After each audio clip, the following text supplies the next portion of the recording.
Hello guys, I'm Combo Movie from Productions, and welcome to my review for Brightburn, the new dark superhero film that takes the Superman origin and twists it into something far more sinister. I've been super anxious to watch this movie ever since I saw the trailer a few months back, and realizing that the Gunn family was behind the scenes on this movie, writing and producing it. I was very excited to watch this movie, and I want to talk about my opinion and how does it rank amongst dark superhero films in general. Also, this will contain spoilers for the movie, so if you haven't seen it, go watch it and then come back. Anyways, I'm not going to go into much detail about the plot like how I review Marvel movies, since this film has a pretty small plot that you can summarize in a couple sentences. A kid named Jonathan Breyer, who realizes he has powers, starts to turn evil and kill people wearing a mask and cape in a slasher movie sense. When the spaceship he landed in when he was a baby starts a call for him to take the world. People try to stop him, including his parents, but he's too powerful and ends off with him destroying the town he lives in while bad guy plays during the credits, and that's about it. The film is pretty enjoyable for the most part. The film spends no time lollygagging around and gets to the superhero violence pretty quick, and the kills here are extremely violent, and it works due to it being over the top, but still looks realistic where it made me turn away from the screen in a moment, like when the uncle's jaw is about to fall out, or the scene where the woman at the diner has to pull glass out of her eye, or when the kid uses his laser eyes to kill his dad. It's so messed up and cringeworthy in a good way. I like how the film is structured like a slasher movie and is an actual horror film, even if there are cheap jump scares, but I ain't gonna lie, the demon baby dream sequence that dad has towards the end got me off guard and actually made me jump on like most horror films I've seen as of recent. The film is well made and looks good for a film that only costed 7 million bones to make. See what I did there?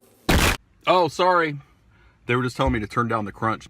And you can feel James Gunn's touch throughout the whole thing, and it's actually reasonable why his name is plastered all over the marketing. And it wasn't just paid to put his name on there like most big producers. From his small scale, gore, actors like Elizabeth Banks returning, who previously worked with James Gunn on Slither, and she steals the show in this, giving a different performance that we're used to seeing her in, and she does well as the emotional core of the movie, who desperately wants her son to be good. This film overall feels like a James Gunn film. The premise is what carries this entire film, and actually shows how horrifying the idea of Superman is by showing how powerful he is, and in this film he's only a tween. It makes the film more suspenseful and gives the superhero genre a good twist, and doesn't try to do much other than that, which is one of my major issues with the film. The film is pretty bare bones as a whole. It's straightforward throughout with its 90-minute runtime, and although it helps the pacing and getting to the good stuff really quick, it also costs the film of actually being interesting beyond the slasher vibe this film goes for. It doesn't delve as to where the kid came from, or why is he sent to kill people, or his motives, and that creates a barrier between the main character and the audience. And its quick pace doesn't give much to character development beyond the parents, which their scenes are some of the best in the film that don't have to do with superhero shenanigans, and the actors pull it off well, like most of the acting in general throughout this film. But due to its quick pace, we don't have a connection to the main character as he transforms into being bad within the first 10 minutes or so. If we got more time with the family and the kid being good at first, then it would be more tragic in a sense. I'm not asking for this film to have multiple layers, but to have more meat to it. It's like getting a Happy Meal, but all you get is the fries. What we got is really good, but it's not enough to be great. And honestly works better as a TV episode than the movie. This feels like an episode of Black Mirror minus the technology themes. This could work for a pilot for a TV show. Imagine that, Brightburn the series only on Disney+. Nailed it!